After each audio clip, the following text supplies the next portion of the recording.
Right. Yeah. How do we win at home? First off, because our home record has been atrocious this season, and I feel like this in one way could be the worst game that's about to come up, but another way it could be the best game to come up because we know our record against Tottenham at home. One win for Tottenham in about 30 years. Yeah. If there's one game where the Chelsea players know that they have to turn up and they have to show up and be accounted for, it's Tottenham at home. Because these Chelsea... So Conte, like, his legacy's tarnished to a lot of Chelsea fans because he's the manager that lost at home to Tottenham. 3-1. And now you're looking at Frank Lampard, Mr. Chelsea. Mm-hmm. You don't want to be in that same bracket as well. Kick the shit out of Dele Alli.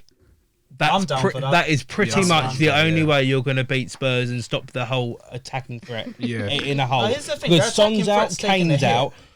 Dele Alli is the guy that's going to be able to step up for the game. With all the two of the big threats out, if you can take Dele Alli out of the game, maybe not kick him up in the air, but essentially mark him out of the game, you are in with a serious chance of winning this game. Do we have a midfielder that can do that and cut him off, or a defender at the same time?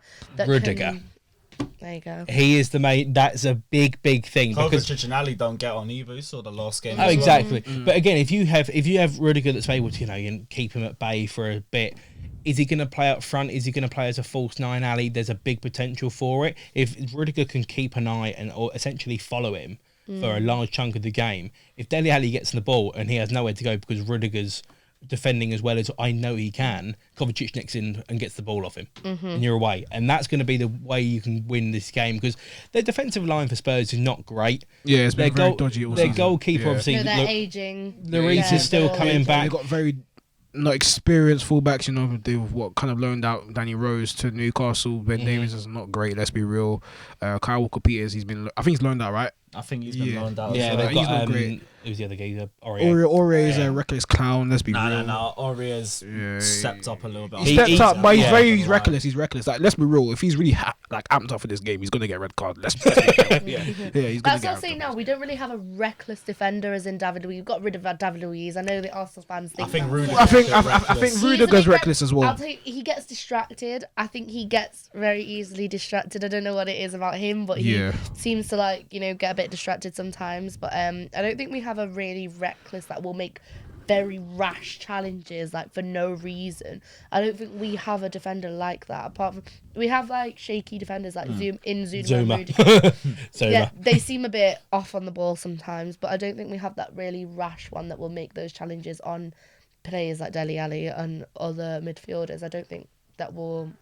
We can't underestimate their attack either because they still got Bergwijn and Moura on the wings. Yeah, and they're both going to be. And the thing is, I think they're going to play this type of style of play where they're going to kind of sit back. Well, I expect them to, and they kind of just break on the counter. And they got pace, rapid. Do you know what I'm saying? So if we're not careful, and that's why I'm not too confident. I don't really see our defenders stopping them personally, but. It's crucial you play Emerson. Yeah, 100%. Is Emerson injured or? I don't know. If he's available, play him only because he's one of the only people that can be able to keep up with him pace wise. Yeah. What I'm thinking. Sure, pace wise. Well, it's either him or Alonso or Dave. True. True. Yeah, we definitely need that. Looking at the way we played though in the last game, we beat them 2-0. How is everyone feeling about potentially playing 5 at the back again? Because we dominated Tottenham. I thought it was great, to be fair. I thought it was a good decision. I think one of the big reasons it worked is because they didn't expect it. Because we hadn't played, and please correct me if I'm wrong on this, I don't think we'd played a back 5 since Wolves. No, we didn't, because that was when Tomori scored. I think there was one. Or was it a Champions League game we may have played 5 at the back? I'm not sure because I got correct on it as well. Did we play 5 at the back at Ajax? Not at home. No, away. Oh yeah, I think we did actually. Away, yeah, we did. Yeah, because remember when it was Batshuayi up front. Oh Christ! Who was the midfielder? I think the midfielder was Mount was playing. Oh no, Tammy started. Yeah. But Mount was in the midfield. When the goal. Oh yeah. Mount was in the midfield. I think Jorginho and Kovacic started. I know that. I'm just not sure if Kante did. I think Mount started. I think it was Mount. I can't recognize Well, I can't remember Kante in that game, so I think it was Mount. Might have been. I think it was Mount. Yeah, I think it worked because no one expected it. I think maybe if you try and do it again, then you could struggle.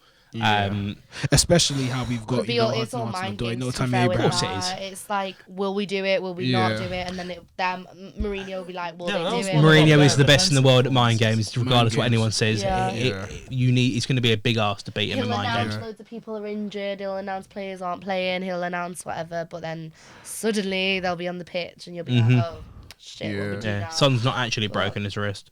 But I think Lampard needs to improve on his in-game management. 100%. Yesterday, like, Ollie didn't even need to make a change until it got very late in the game, and then made 2 very quick changes, like right near the end. Just a time waste at the end. He didn't need those, but we needed to use all of our subs, and I think he needed to put on Giroud a little bit quicker than he did.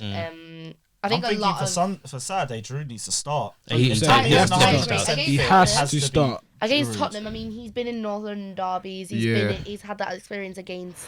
He's got a couple goals against Spurs. He went to Tottenham. Sure. At the end of this, recent transfer window. I mean, I think he really could get a goal against them if he started.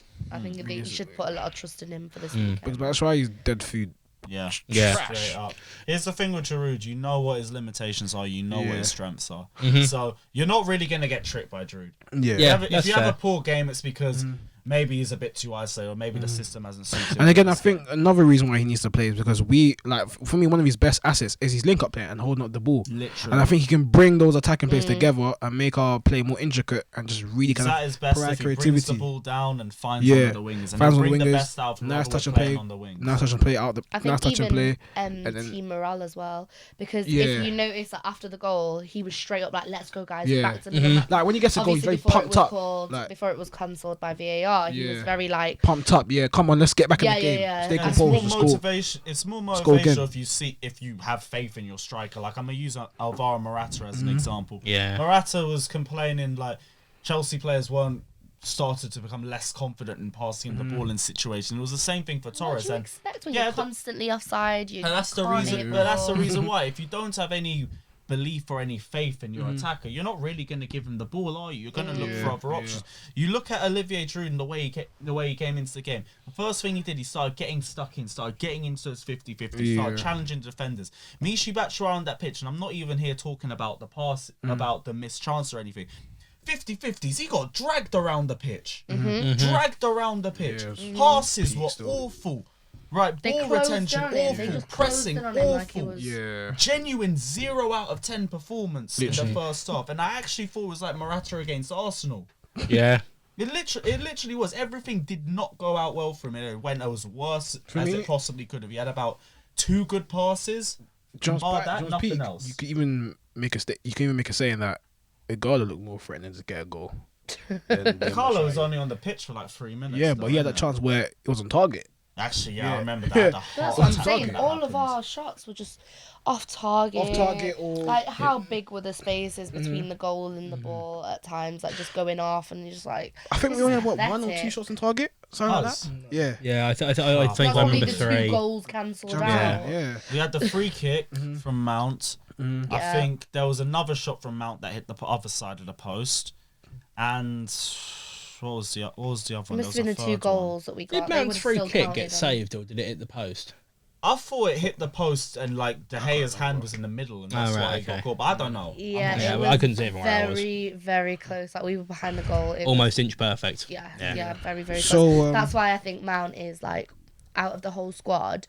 In terms of potential, and in the next like 2-3 years, he will definitely like one of those players that will still be there, and be so crucial to a good midfield, like a good setup in the midfield, and I believe in him. I'm debatable with him. It's 50-50. I think his technique needs a bit of improvement. Yeah, but it's another case of age. He needs to polish up personally. For his age, for his potential, everything that you factor in, I think he's got a lot of quality. Like I'll give him time, of course. Like most of these players, young players, even Tammy, like I said, I'll give them time. Whether I see lots of potential of him, I don't really see it personally. I think we kind of have overhyped him as a fan base personally. Mason Mount. Yeah, I think we have personally. I think we have. I think with what Mason I've seen on Mount, social media, I another think one. we have. He's Hudson another one Odoi, that's fallen 100%. to the fact. I'd say it's because it's the Premier League, and I'd say the Premier League's the most intense league in the world. Yeah, When you come 100%, into it your first season, you're gonna struggle to deal with that intensity. Oh, I think okay, Mason Mount's a good example. Yeah, okay. Maybe I'm being a bit too harsh, but I'm a harsh critic. But anyways. Hey, what's up? I don't talk too much, I just want my money. Hey, how they broke, cause fuck, and they talk so tough, them boys too funny. Hey, we just want the dough, on the road back chase, going coast to coast. Hey, we just want the dough, on the road back chase, going coast to coast.